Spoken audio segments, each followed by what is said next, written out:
हरे कृष्णा। श्री कृष्ण जन्माष्टमी पूजा विधि। श्री कृष्ण महोत्सव में धार्मिक मान्यताओं के अनुसार भगवान श्री कृष्ण का जन्म भाद्र मास के कृष्ण पक्ष की अष्टमी तिथि और रोहिणी नक्षत्र में हुआ था। इस दिन का उत्सव बहुत ही धूमधाम से मनाया जाता और भक्त भगवान श्री कृष्ण के बाल रूप लड्डू गोपाल की पूजा करते हैं। इसके साथ ही इस दिन व्रत भी रखा जाता है, जिससे संतान प्राप्ति और अन्य मनोकामनाएं भी पूर्ण होती हैं। बहुत शुभ माना जाता है। ऐसी मान्यता है कि जो इस दिन सच्चे मन से भगवान श्री कृष्ण की पूजा करता है, उपासना रखता है, उसे संसार में किसी भी चीज़ का कोई अभाव नहीं रहता और अंत में वो व्यक्ति मोह माया के बंधन से मुक्त हो जाता, अर्थात उसे मोक्ष की प्राप्ति हो जाती। इस दिन सच्चे मन से व्रत करते हुए कोई भी मनोकामना अवश्य पूर्ण होती है। जन्माष्टमी के दिन भगवान श्री कृष्ण का पूजन किस प्रकार से करना चाहिए, ये आज के इस वीडियो में आपको बता रहे हैं। बाल कृष्ण लड्डू गोपाल की जन्माष्टमी को विशेषकर पूजा होती है। गोपाल जी की पूजा होती है। यदि आपके पास लड्डू गोपाल जी हैं तो उनका पूजन करें। यदि आपके पास लड्डू गोपाल जी नहीं है तो आप उन्हें आज के दिन अपने घर पर ला भी सकते हैं, यानी बाजार से आप लड्डू गोपाल जी खरीद कर ला सकते हैं। यदि आपकी सामर्थ्य नहीं है तो आप लड्डू गोपाल जी की सेवा करने में सामर्थ्य नहीं है, आपके घर में भगवान श्री कृष्ण के बाल स्वरूप की तस्वीर हो तो आप उनका भी पूजन कर सकते हैं। ऐसा भी है तो आप भगवान श्री कृष्ण के युगल भगवान विष्णु की पूजा कर सकते हैं, जिसमें आप भगवान श्री कृष्ण का ध्यान पूजन करते समय जन्माष्टमी के दिन प्रातःकाल सूर्योदय से पहले उठकर स्नान करके साफ पीले, गुलाबी या सफ़ेद वस्त्र धारण करना चाहिए। इसके बाद पूर्व या उत्तर दिशा की ओर भगवान श्री कृष्ण के सोने, चांदी, तांबे, पीतल, फिर मिट्टी के जो भी संभव हो मूर्ति या फिर जो भगवान लड्डू गोपाल जी का चित्र हो, उसको पालने में आप स्थापित कर सकते हैं। पालना ना हो तो चौकी पर भी आप उनकी स्थापना कर सकते हैं। इस दिन भगवान श्री कृष्ण को नए वस्त्र अर्पित किए जाते हैं और नए वस्त्रों में भी पीले वस्त्र अर्पित करना बहुत शुभ रहता है। इसके बाद भगवान श्री कृष्ण को पीले पुष्प चढ़ाकर उनका पूजन करना चाहिए। आज के दिन भगवान श्री कृष्ण के मंदिर में जाकर भगवान श्री कृष्ण को पीले फूलों की माला चढ़ाएं और मंदिर में पानी वाला नारियल, जटा वाला नारियल भी चढ़ा सकते हैं। इस दिन भगवान श्री कृष्ण को इस मंत्र का अधिक से अधिक जाप करना चाहिए।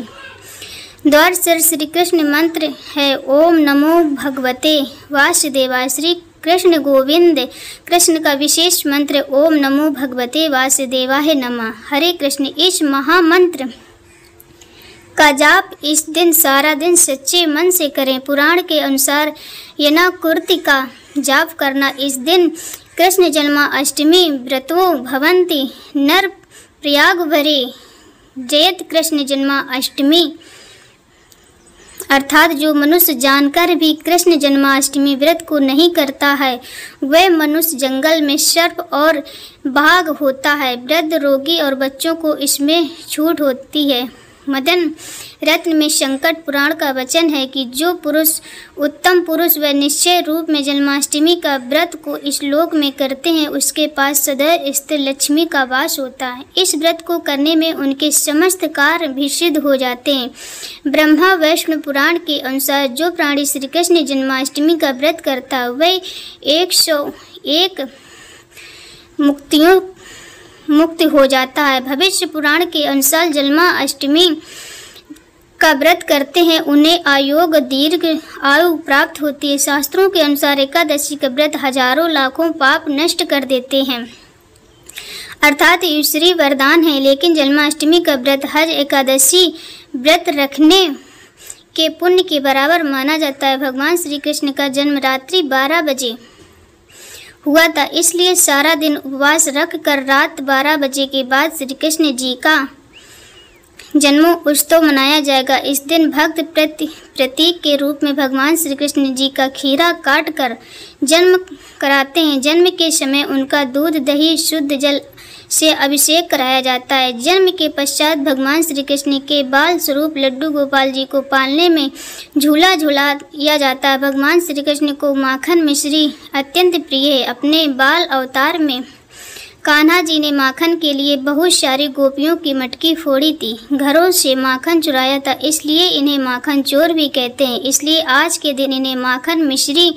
का भोग अवश्य लगाना चाहिए। जन्म के बाद भगवान श्री कृष्ण चंद्रा अमृत में तुलसी डालकर, क्योंकि भगवान श्री कृष्ण की पूजा में तुलसी ना हो तो पूजा अधूरी रहती, इसलिए तुलसी डालकर फिर माखन मिश्री या साबूदाने की खीर, पंजीरी, खीरा आदि का भोग लगाना चाहिए। इलायची, मौसमी फल, नारियल और मेवा आदि भी अर्पित कर सकते हैं। भगवान श्री कृष्ण की आरती करें।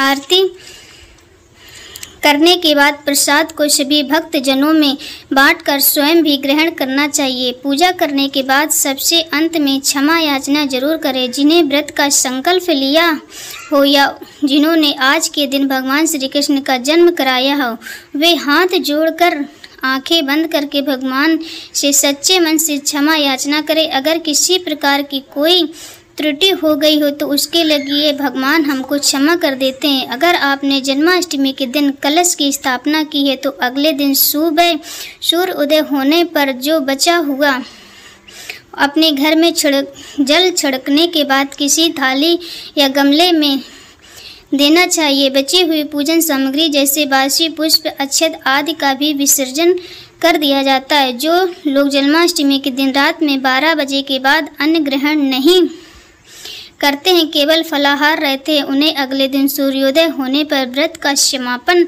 भी करना चाहिए। उससे आपको भगवान श्री कृष्ण को भोग लगाना चाहिए और उसी को प्रसाद रूप में ग्रहण करके स्वास्तिक भोजन से अपना व्रत पूर्ण करना चाहिए। इस प्रकार श्री कृष्ण जन्माष्टमी की पूजा विधि संपन्न करें और भगवान श्री कृष्ण की कृपा प्राप्त करें। जब आप श्रद्धा और समर्पण के साथ भगवान की पूजा करेंगे तो श्री कृष्ण भगवान अवश्य आपकी प्रार्थना को स्वीकार करेंगे। जन्माष्टमी के दिन भगवान श्री कृष्ण के कुछ विशेष चमत्कारी मंत्रों का जाप सच्चे मन से करें, पर मनोकामनाएं शीघ्र पूर्ण होती। ये मंत्र कृंग कृष्णाय नमः, नो ओम देवकी नंदाय वसुदेव धीमहि तनो कृष्ण पचो यति भो योम क्ली कृष्णाय नमः, गोकुल अनाथाय नमः। आज के दिन भगवान श्री कृष्ण की पूजा करते समय भगवान श्री कृष्ण को शंख से अभिषेक कराना चाहिए। इसके अलावा पूजा करते समय आप घंटे और शंख की